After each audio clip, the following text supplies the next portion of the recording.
नमस्कार दोस्तों, स्वागत है आप सबका भद्रा एस अकेडमी में। आज का डेट है 31 अगस्त 2022 एंड डेली के करंट अफेयर्स के हमारे sources Assam Tribune and different other national release यहाँ पे होने वाले, और इसका पीडीएफ का लिंक नीचे डिस्क्रिप्शन सेशन में लगा दिया जाएगा। आप कृपया वहाँ से लगाकर यहाँ इसको डाउनलोड भी कर सकते हैं।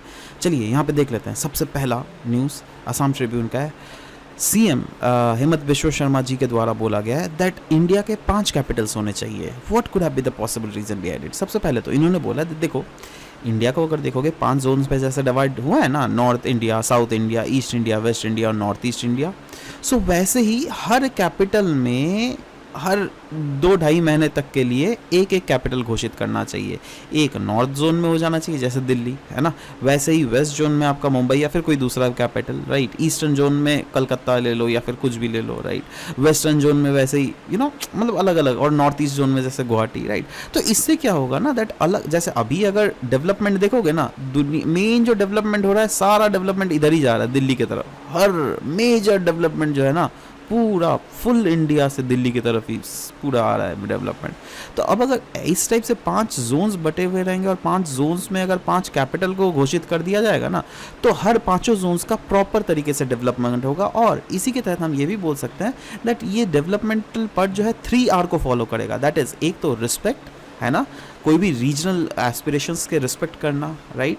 वैसे ही रिसोर्सेज का भी प्रॉपरली सेग्रीगेटेड वे में डिस्ट्रीब्यूशन होगा, और रीजनरेशन, राइट, दैट फिर से इन चीज़ों को रीजनरेट किया जा सकता है। रीजनरेट इन द सेंस के काइंड ऑफ कोई रीजन का रिजुविनेशन बोलते नहीं है दैट इंडिया सोने की चिड़िया थी, अभी इंडिया फिर से सोने की चिड़िया बनेगी। तो India as a whole rejuvenate करेगा, बट होल के साथ साथ इंडिया एज अ रीजन भी तो रिजुविनेट करना चाहिए ना, उसी चीज़ की यहाँ पे बात की जा रही है। नेक्स्ट, असम ट्रिब्यून में अगर एडिटोरियल पेज में देख लीजिएगा, स्वनिर्भर नारी के स्कीम के रिलेटेड था ना। स्वनिर्भर नारी गवर्नमेंट ऑफ असम के द्वारा लॉन्च किया गया है स्कीम है स्वनिर्भर नारी, जो क्या कहा जा रहा है अराउंड 1.6 लाख वीवर्स को जो कि स्टेट में रह रही हैं उनको यह फ़ायदा पहुंचाएगी ना।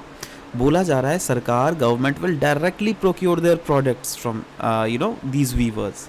जो वैसी महिलाएं हैं ना जो क्या खुद से हाथ से वीविंग एक्टिविटीज़ करती हैं, तो इससे अब क्या होता था दैट पहले सोचो वो वीविंग एक्टिविटीज़ कर रही है, अब सरकार अगर लेती थी ना तो बीच में एक मिडिल मैन आ जाता था, मिडिल मैन इससे खरीदता था और ये मिडिल मैन अल्टीमेटली सरकार को देता था, राइट। अब ये भी बीच में कमीशन खाता है। अब सरकार क्या करेगी दैट ये मिडिल मैन को जंप करके सीधा व्यूवर्स को कॉन्टैक्ट कर रही है। इससे क्या हो रहा है, मिडिल मैन जो है ख़त्म है ना, एबॉलिश हो गया, और इससे बेनिफिट भी होगा इन वीवर्स का क्योंकि इनको भी ज़्यादा नाम मिलेगा, ठीक है। And weavers will be imparted quality training, इसके लिए क्वालिटी उनको ट्रेनिंग भी प्रोवाइड किया जाएगा जिससे वो अपने स्किल्स को और भी इन्हांस कर सके। यही क्यों उनको कुछ सर्टिफिकेशन लेवल्स भी प्रोवाइड किए जाएंगे जिससे क्या उनका मदद हो सके। होता नहीं है जैसे हम लोग पढ़ाई के लिए इंजीनियरिंग कोई करता है, कोई डॉक्टरी, वो क्या होता है सर्टिफिकेशन ही ना होता है, तो वैसे ही इनमें भी सर्टिफिकेशन की बात की जा रही है ना। कुछ फैक्ट्स इसके रिलेटेड दिए हुए थे जो कि मैं आपके साथ डिस्कस करूँगा। जैसे बोला जा रहा है अगर ट्रेडिशनल वीवर्स के कंडीशंस देख लीजिएगा इंडिया में बहुत ज़्यादा क्राइसिस में, स्पेसिफिकली नॉर्थ ईस्ट के रीजन्स में। अच्छा ना, सवाल होता है दैट ये सिल्क वॉर्म्स का रियरिंग और वीविंग टेक्निक सीखा कहाँ से यहाँ के लोगों ने, नॉर्थ ईस्ट के लोगों ने। तो मेन जो थे ना मंगोलॉयड माइग्रेंट्स जो आते थे पहले ज़माने में, उन लोगों ने इस टेक्निक को लाया था यहाँ पर, ठीक है। देखो अगेन प्रीलिम्स का क्वेश्चन बन रहा है लेकिन यहाँ पर है ना। अच्छा, सवाल होता है दैट असम की सिल्क की क्वालिटी इतनी अच्छी कैसी है यार, जैसे लेके लोग मुगा सिल्क, ठीक है। तो इस टाइप के सिल्क कितना होते कैसे है। ऑफ कोर्स असम के क्लाइमेटिक और बायोटिक फैक्टर्स एक बहुत बड़ा रिस्पॉन्सिबल है, और यही रीज़न है असम का। अगर कुछ रीजन्स देख लीजिएगा जैसे Sualkuchi plays an major role in Assam economy. क्यों भाई, क्योंकि इनका अपना सिल्क का फैब्रिक है जो क्या 100 करोड़ रुपया का ये मार्केट है कहीं ना कहीं दुनिया में, right. Assam silk is not merely an item of commerce, जी हाँ, ये एक सिंबल है हमारे देश के नेशनल आइडेंटिटी का। ये एक बहुत बड़ा रीज़न है दैट ये जो स्कीम है स्वनिर्भर नारी स्कीम, तो ये आने वाले समय में जो वुमेन वीवर्स है उनको एक एक इम्पॉर्टेंट पुश दे सकती है for the development and growth. Next, no easy answers to freebies issue. अभी पता है आपको फ्रीबीज के रिलेटेड कितना ह्यू एंड क्राई हो रहा है, क्योंकि क्या होता है ना दैट फ्रीबीज होता क्या है, जैसे सोचो कोई एक देश रीजन की गवर्नमेंट है, उन्होंने बोल दिया दैट आप अगर मुझे वोट दोगे, अगर मैं आ गया तो मैं आपको मोटरसाइकिल दूंगा। अगर सबको बोल दे तो क्यों, कौन नहीं वोट देगा भाई, फ्री का मोटरसाइकिल मिलेगा। मजाक बात है ना, लाख लाख रुपए का 80,000 रुपये इस टाइप से मोटरसाइकिल होता है, अगर फ्री का वो मिल जाए तो क्यों ना वोट दोगे यार। तो दिस इज़ कॉल्ड फ्रीबीज। अगर मैंने आपको ये बोल के अगर आपसे वोट ले लिया और मैं कुछ काम ही नहीं कर रहा हूँ, तो probably you will give your vote to me, right, but eventually कुछ फ़ायदा हो रहा है नहीं, राइट, क्योंकि वो जो मंत्री आएगा जो फ्रीबी देकर, क्या वो ग्राउंड लेवल में प्रॉपर काम कर रहा है? आपको तो वैसे मंत्री चाहिए ना जो ग्राउंड लेवल में प्रॉपर काम कर रहे हो, राइट। तो यही चीज़ बोला जा रहा है दैट फ्रीबीज जो है काफ़ी ज़्यादा कॉम्प्लेक्स इश्यूज़ है ना। कॉम्प्लेक्सिटीज़ अगर है तो ऑफ कोर्स उसके एक पॉजिटिव पॉइंट भी है, उसका एक नेगेटिव एंगल भी है, राइट। तो पहले तो उसके पॉजिटिव्स देख लेते हैं, दैट इज़ फ्रीबीज के एडवांटेजेस अगर देखें तो अनडाउटेडली फूड सिक्योरिटी एक बहुत बड़ा एडवांटेज है। अब देख क्या होता है ना that mid day meal scheme जो है in 1982 it was initially seen as freebie, पहले इसको फ्रीबी की तरह ही देखा गया। अगेन कहीं ना कहीं से फूड सिक्योरिटी इंश्योर हुआ ना जी, है ना, भले ही फ्री भी है बट स्टिल फूड सिक्योरिटी, लोग को पहले खाना नहीं मिलता था, है ना, बच्चे स्कूल नहीं आते थे, बट अभी स्कूल तो आ रहा है ना, इनरोलमेंट रेशियो तो बढ़ रहा है ना, यही सब चीज़ें तो फ़ायदा हो रहा है ना कहीं इससे अवेयरनेस भी जनरेट हो रहा है। जी हाँ दोस्तों, इस फ्रीबीज के थ्रू आप वेरियस रिक्रिएशनल अवेयरनेस लोगों तक पहुंचा सकते हैं, ठीक है। तो ये भी चीज़ें होता है। इनफैक्ट बहुत जगह बोला जाता है दैट फ्रीबीज की तरह हाई फीजल डेफिसिट बहुत ज़्यादा बढ़ जाता है, ठीक है। अब देखो ये कोई रीज़न नहीं है, मतलब freebies is not the soul reason, आप बोल सकते हैं ये सोल रीज़न नहीं है दैट हाँ कोई भी रीजन का फीजल इम्बैलेंसेस को बिगाड़ दे। हाँ बट ये आप बोल सकते हो दैट यहीं का नेगेटिव पॉइंट आप ला सकते हो दैट चलो भाई फ्रीबीज मतलब क्या, अगेन सरकार के पैसे लोगों तक जाने के लिए और बिना मतलब का वो पैसे दिया जाता है, ठीक है। तो इससे जो जेन्युइन जो टैक्स होल्डर्स है ना उनको ख़राब लगता है दैट अरे भाई मैंने तो मेहनत का पैसा दिया था सरकार को डेवलपमेंट एक्टिविटीज़ के लिए और सरकार उससे फ्री का मोटरसाइकिल खरीद के लोगों को दे रही है। समझ रहे हो बात ना। अबाउट ग्रोथ एंड इक्विटी, अब देखो क्या होता है ना दैट आपको पता है दैट ग्रोथ तो अगेन सब जगह ही हो रहा है, दिल्ली में भी हो रहा है, पटना में भी हो रहा है, और कोई एक छोटा टाउन ले लो जैसे सुआलकुची में भी हो रहा है, राइट। बट दिल्ली में और पटना में जितना ग्रोथ हो रहा है क्या उतना ग्रोथ सुआलकुची में हो रहा है? समझ रहे हो बात मेरा क्या बोलना चाह रहा हूँ, ठीक है। तो आगे अब अगर सुआलकुची में अगर यहाँ के अगर एमएलए ने बोला चलो मैं फ्री भी दूंगा, मतलब फ्री का अगर सोचो बोल दिया मैं टीवी खरीद के दूंगा, तो अगेन पहले जो यहाँ के लोग टीवी नहीं एफर्ट कर पा रहे थे वो शायद अभी एफर्ट कर पाएंगे। तो कहीं ना कहीं मैं बोल सकता हूँ दैट जी हाँ ये इक्विटी ज़रूर प्रमोट करता है, एब्सोल्युटली। इनफैक्ट देखो बहुत समय क्या होता है दैट इकोनॉमिस्ट जैसे आरबीआई के उन्होंने तो बोलो वो तो क्लियरली बोलेंगे नहीं भाई फ्रीबीज मत दो, है ना, इससे सरकारी जो खजाना है उससे नुकसान पहुंचता है। बट दे आर एक्सपर्ट, मैं मान रहा हूँ, बट ग्राउंड रियलिटीज़ बहुत समय उनको पता नहीं होता है। देखो अगेन एक्सपर्ट अगर वो प्रोफेशनल वे में वो लोग काम करते हैं, बट जो मंत्री लोग होते हैं ना जो ग्राउंड लेवल में काम करते हैं उन्हें ग्राउंड रियलिटीज़ की पता होती है दैट एक्चुअली में ग्राउंड लेवल में क्या हरकतें चल रही है, ठीक है। तो अगेन पॉलिटिशियंस के क्योंकि ज़्यादा बेटर अंडरस्टैंडिंग होता है तो उन्हें पता होता है दैट हम जो फ्री भी दे रहे हैं कोई भी पर्टिकुलर फ्री भी कोई भी पर्टिकुलर रीजन में उससे वहाँ के लोगों का क्या फ़ायदा हो रहा है, ये सब चीज़ इंश्योर कर सकता है। इनफैक्ट कुछ स्कीम्स भी हैं फ्रीबीज के रिलेटेड और उसके रिजल्ट्स भी मैं आपको डिस्कस करूँगा। जैसे एजुकेशन के रिलेटेड अगर देख लीजिएगा, आंध्र प्रदेश के गवर्नमेंट ने वहाँ के मदर्स को बच्चों के स्कूल जाने के लिए 15,000 रुपया हर सालाना देती है, और इसमें बोलते हैं दैट हाँ 75% तो मैंडेटरी अटेंडेंस होना ही चाहिए। इनफैक्ट इससे पता है रिजल्ट क्या दिखा है मेरे को मिला है दैट गर्ल्स का जो ग्रॉस एनरोलमेंट रेशियो है वो बहुत ज़्यादा इस रीजन में बढ़ा है। वहीं पर एग्रीकल्चर के रिलेटेड ऋतु भरोसा स्कीम के तहत ट्रांसफ़र किया जाता है 13,500 रुपया पर साल, वो भी इतने ज़्यादा फार्मर्स को आंध्र प्रदेश में। अब ये क्या है, अगेन उनका कंडीशन बेहतर हो रहा है ना। इनफैक्ट डिस्पाइट द पैंडमिक बोला जा रहा है दैट तभी भी एग्रीकल्चर सेक्टर में उस रीजन में ग्रोथ हमें अराउंड 4.16% का देखने को मिला था। YSR आसारा स्कीम के तहत सपोर्ट किया जाता है सेल्फ हेल्प ग्रुप्स को जिससे वो अपने लोन्स को रीपे कर सकते हैं कंसिस्टेंटली फॉर 4 ईयर्स। तो ये क्या है, इनडायरेक्टली फ़ायदा ही मिल रहा है। नेक्स्ट कुछ डेटाज मैं डिस्कस करने वाला हूँ दोस्तों, ये नेशनल क्राइम रिकॉर्ड ब्यूरो के डेटा है, राइट। और अच्छे से देख लीजिएगा, हर एक डेटा बहुत मायने रखता है because you never know that कौन सा डेटा कब किस समय आपका इंपॉर्टेंस पे आ जाए। एनीवेज पहले तो देख लेते हैं accidental related death and suicide in India in the year 2021। तो सुसाइड के रेट में देख लीजिएगा 120 डेथ पर मिलियन पीपल। 1 मिलियन में पता है कितना होता है, 10 लाख 1 मिलियन में, तो 10 लाख में 120 लोगों की मृत्यु हो रही है ना। And it is highest level ever recorded in the history. In fact national level में अगर देख लीजिएगा, सुसाइड का जो नंबर है ना वो इंक्रीज़ हुआ है बाई 7.17%। और एक साल में इतना परसेंट इंक्रीज़ होना मतलब समझो क्यों हो रहा है ये। डेली वेज अर्नर जो है ना वो सबसे ज़्यादा सुसाइड विक्टिम्स है। क्योंकि डेली वेज आप सोचो क्या होता है, डेली आप अगर महीने में पैसा कमा रहे हो that is different thing, but अगर आप डेली लेवल में अगर काम करके पैसे कमा रहे हो then that is different thing all together, ठीक है। सो यही चीज़ यहाँ पे बोला, मैक्सिमम सुसाइड देखा गया है महाराष्ट्र में। इनफैक्ट मेन रीजंस यही है दैट कहीं ना कहीं पैंडमिक के कारण उनका जो या तो नौकरी चला गया या तो कुछ ऐसा हुआ जिसके कारण मेंटल हेल्थ इश्यूज बहुत ज़्यादा हो गए। कभी कभी फैमिली प्रॉब्लम्स बोला जाता है, कभी कभी मैरिज रिलेटेड प्रॉब्लम्स और इलनेसेस तो खैर है ही, राइट। दूसरा रोड एक्सीडेंट। रोड एक्सीडेंट में बोला जा रहा है डेथ अगर देख लोगे रोड एक्सीडेंट में वो अराउंड 17% तक डेथ हो रहा है। 2021 में 55 lakh people have died in accidents.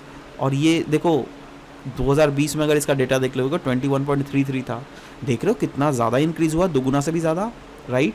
Total road accident report किया गया 2021 में वो है 4.03 lakhs, right.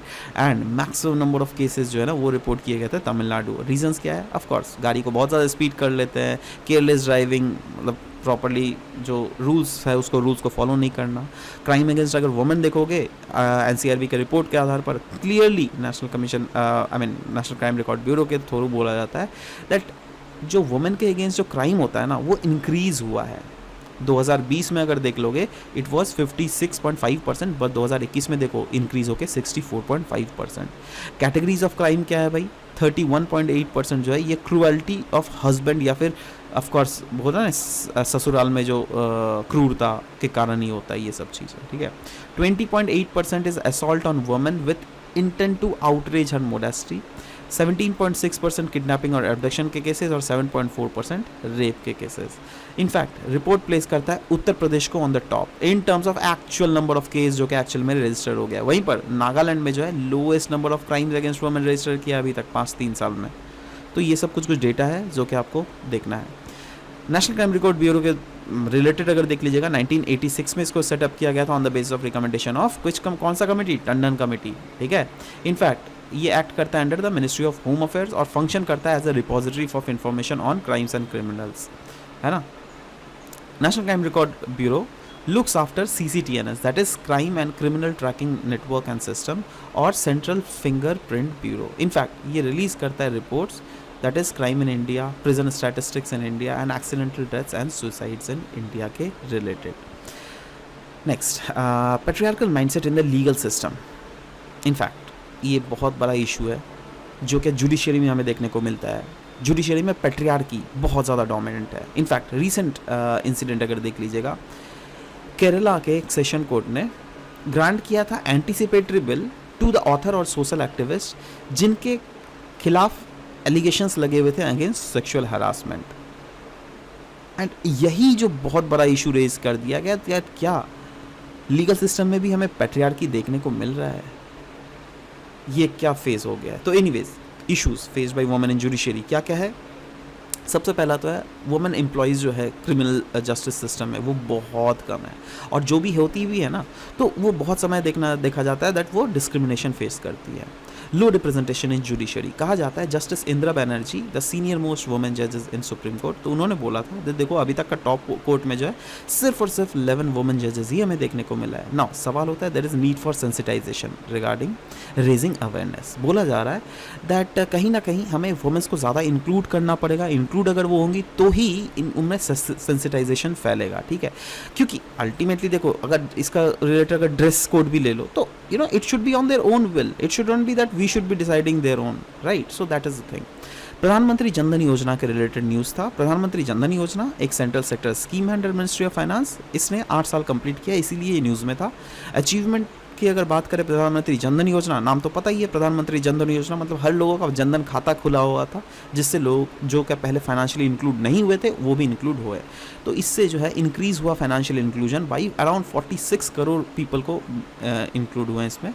There is increase financial penetration, that is more than 67% of Pradhan Mantri Jan Dhan Yojana account in rural as well as semi urban areas इसमें इंक्लूड हुआ है। Increase women empowerment, 56% account holders जो है ना इसमें वो वुमेन है। इंक्रीज डीबीटी, कहा जा रहा है बेनिफिट्स जैसे स्कॉलरशिप ले लीजिए, सब्सिडीज ले लीजिए, पेंशन ले लीजिए, कोविड रिलीफ फंड ले लीजिए, ठीक है। तो ये जो बैंक अकाउंट में डायरेक्टली ट्रांसफ़र किया गया है ना सरकार के द्वारा, ये प्रधानमंत्री जन धन योजना के तहत ही किया गया है।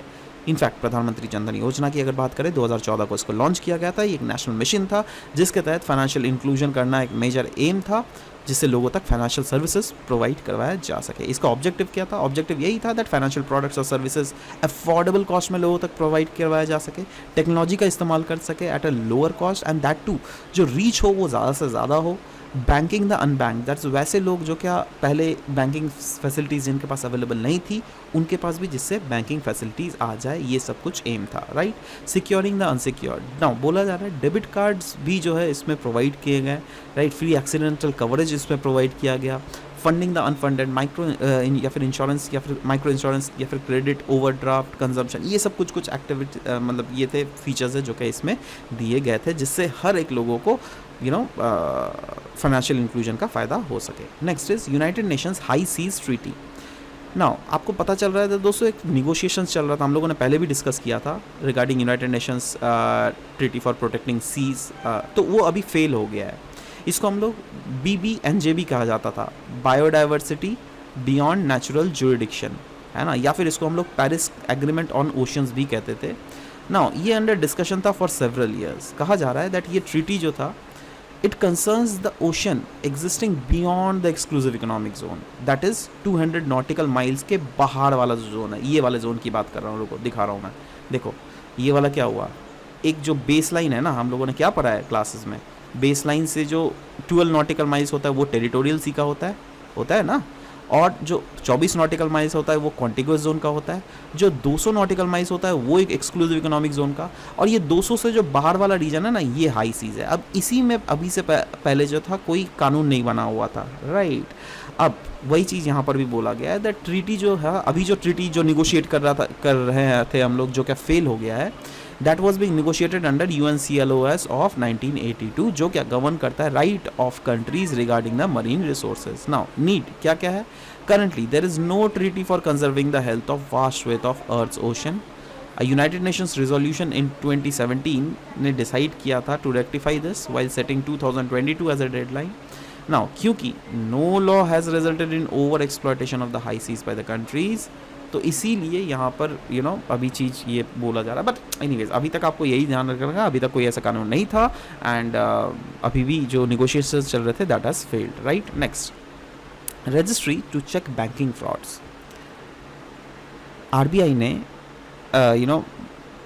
एक बेसिकली रजिस्ट्री बनाने की बात की जा रही है जिससे कि बैंकिंग फ्रॉड को चेकअप किया जा सके। नाउ ये कौन सा रजिस्ट्री है डिस्कस करते हैं। देखो कहा जा रहा है एक ऐसा रजिस्ट्री बनाया जाएगा जहाँ पर जितने सारे फ्रॉडलेंट वेबसाइट्स हैं, जितने सारे फ्रॉडस्टर्स हैं, जितने सारे फ्रॉडस्टर्स फ़ोन कॉल आती हैं, उन सब का डेटा इस जगह में रहेगा। अब इससे फ़ायदा क्या होगा ना, दैट पेमेंट सिस्टम के जो पार्टिसिपेंट्स हैं उनको रियल टाइम फ्रॉड मॉनिटरिंग कर सकते हैं, एक तो जो सरकार में बैठे हुए हैं, पहली बात तो। दूसरा, अब क्योंकि सारा फ्रॉड डेटा एक जगह एग्रीगेट हो जाएगा तो इससे जो है ना लोगों तक, कंज्यूमर्स तक, हम और आप तक जिसके साथ इस टाइप के फ्रॉडस्टर्स एक्टिविटीज़ होती हैं वो सब चेक की जा सकती है। इसकी बेनिफिट ये है that it will improve the consumer protection amid cases of digital fraud as well.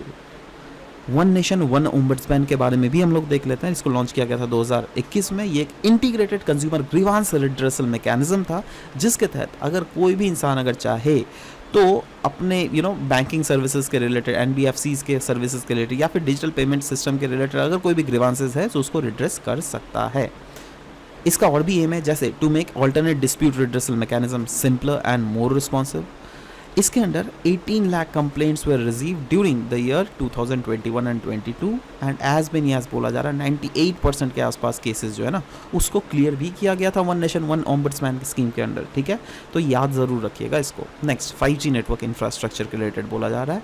Reliance जियो जो है ना वो 5G बोल रही है दैट वो स्टैंड एलोन आर्किटेक्चर लाएगी ना। ये क्या है भैया, 5G का स्टैंड एलोन आर्किटेक्चर क्या है? तो देखो पहले ही बतला देता हूँ, 2 डिफरेंट मोड्स होते हैं 5G नेटवर्क्स के, एक होता है स्टैंड अलोन, एक होता है नॉन स्टैंड अलोन, ठीक है। अब दोनों आर्किटेक्चर के अपने फ़ायदे अपने डिसएडवांटेजेस है। जैसे जैसे डिस्कस करते हैं, पहला डिस्कस करेंगे स्टैंड अलोन के बारे में, जो क्या जियो ला रही है, ठीक है। तो स्टैंड अलोन मोड में क्या होगा, 5G नेटवर्क ऑपरेटर्स जो है ना वो पैरेलली रन करेंगे with the existing 4G network, ठीक है। मतलब जो 4G नेटवर्क है वो तो है ही, बट साथ ही साथ उसी के साथ साथ 5G नेटवर्क भी चालू रहेगा। इससे एडवांटेज ये है दैट पूरा एक्सेस मिलेगा 5G कैपेबिलिटीज़ का, और नए नेटवर्क फंक्शनैलिटीज़ जो है जैसे स्लाइसिंग है ना, तो I mean it will ultimately provide greater flexibility to operators as well. जैसे होता है ना, जैसे नेट जो प्रोवाइड किया जाता है तो उसका ऑपरेटर्स भी तो होता है ना, तो वो ऑपरेटर्स को ज़्यादा से ज़्यादा बेसिकली फ्लेक्सिबिलिटी हमें देखने को मिलेगा, ठीक है। तो एक तो ये हो गया, ठीक है, दैट हाँ जो ऑपरेट कर रहे हैं उसको ज़्यादा फ्लेक्सिबिलिटी है, बट साथ ही साथ जो जो एक डिसएडवांटेज जो है वह यह है दैट ये काफ़ी ज़्यादा कॉस्टली होगा, है ना। बट वही है ना, एक बार खर्चा होगा बाद उसका फ़ायदा मिलते रहेगा, है ना, और सॉफ्टवेयर को भी अपडेट करता रहना पड़ता है इसमें, ठीक है। एक तो ये तो स्टैंड अलोन नेटवर्क का फ़ायदा है जो क्या जियो यूज़ करेगा। अब एक नॉन स्टैंड अलोन मोड है, ठीक है, उसमें क्या होता है, उसके भी एडवांटेज डिसएडवांटेज देख लेते हैं। इसका इनिशियल कॉस्ट और टाइम टेकन जो है ना वो अनडाउटेडली स्टैंड अलोन से तो कम ही होगा, राइट, और ये ज़्यादा से ज़्यादा स्मार्टफोन में भी काम करेगा। बट इसके डिसएडवांटेजेस भी है दैट ऑपरेटर्स जो इसको ऑपरेट करेंगे ना, they will eventually have to go for stand alone mode, क्योंकि धीरे धीरे जैसे ट्रैफिक इंक्रीज करेगा ना तो इसका स्पीड बहुत धीरे धीरे घट जाएगा।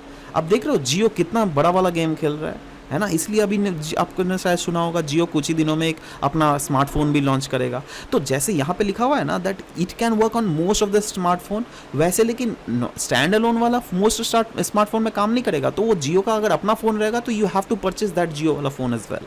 समझ रहे हो, बहुत फ़ायदा है। एनीवेज, नेक्स्ट फाकलैंड आइलैंड के बारे में इशू था। एक्चुअली देखो क्या है ना दैट हमारे एस जयशंकर साहब की विज़िट अर्जेंटीना में हुई थी, और अर्जेंटीना में उन्होंने फाकलैंड आइलैंड अर्जेंटीना को सपोर्ट करते हुए बोला दैट हम चाहते हैं दैट अर्जेंटीना और यूनाइटेड किंगडम्स के बीच में मालविनास आइलैंड को लेकर बात चले। देखो मालविनास आइलैंड हमने यूज़ किया है, फाकलैंड आइलैंड जो है ना ये यूके यूज़ करता है ये टर्म, है ना, बट अर्जेंटीना जो है ये मालविनास आइलैंड यूज़ करता है। और हमारे जो विदेश मंत्री है उन्होंने भी अर्जेंटीना में जाके बोला दैट हाँ हम चाहते हैं दैट मालविनास आइलैंड पे बात चले। देख रहे हो, बात चले हम लोगों ने बोला, हम लोगों ने ऐसा नहीं बोला दैट हाँ वो यूके से यूके को दे देना चाहिए, हम लोगों ने बोला बात चले, क्योंकि हम लोग पीस चाहते हैं दुनिया भर में, ठीक है। तो यही चीज़ है basically, and this is all about, just आपको याद रखना है दैट हाँ ओवरऑल फाकलैंड का लोकेशन किधर है, ये लोकेशन वाइज याद रख लीजिए और देख लीजिए ये डिस्प्यूट जो है अर्जेंटीना और यूके के बीच में है, ठीक है। Integration of ODOP with ONDC, ODOP मतलब वन डिस्ट्रिक्ट वन प्रोडक्ट, ठीक है। इस स्कीम को इंटीग्रेट किया जाएगा ONDC के under, that is one network of digital commerce के under. Now one district one product scheme पता है क्या है, जैसे कोकराझार में मशरूम की खेती बहुत ज़्यादा की जा रही है, मतलब एक है डिस्ट्रिक्ट कोकराझार और उसमें एक प्रोडक्ट को बहुत ज़्यादा फोकस किया जा रहा है, दैट इज़ मशरूम। समझ रहे हो बात। तो वैसे ही डिफरेंट अदर डिस्ट्रिक्ट्स की जो सबसे बेटर प्रोडक्ट्स है ना उसको मैन्युफैक्चर की जाती है। तो that is what coming under one district one product scheme, ठीक है। अब जो दूसरा वाला है ना open network of digital commerce, ये दूसरा है, लेकिन है ना ये है क्या, डिस्कस करते हैं। सबसे पहले तो बोल देते हैं that one district one product को इसके साथ जोड़ा जा रहा है ना।